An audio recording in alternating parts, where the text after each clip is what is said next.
MoeTheDriver. So I've been up to my eyeballs in taco research, 2JZ research, everything research, 8.8 rear end research, trying to figure out how to get this truck down the road, quarter mile. So I've decided to take a break from all that and actually do something, aesthetically pleasing to the truck. So I went down to the Department of Revenue and they took all my money, down to DMV, and got a custom plate for the truck.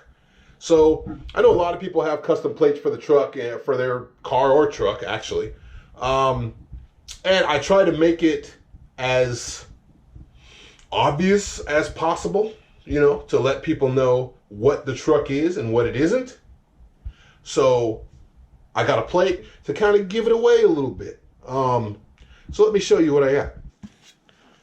Taco 2J, ladies and gentlemen. So I got the new plate. It used to have, what do you call it on here? Dang windmills in the back. So now it's got the wind turbines, trying to be cool and all that. Power in the future. It's like the perfect thing to have on a taco with a 2J anyway. But yeah, so Taco 2J is the new plate. The way I explain it is it's obviously Tacoma, so you have that and you have the 2JZ engine, but also it's Taco Tuesday, man. It's like Taco 2J, Taco Tuesday, but faster.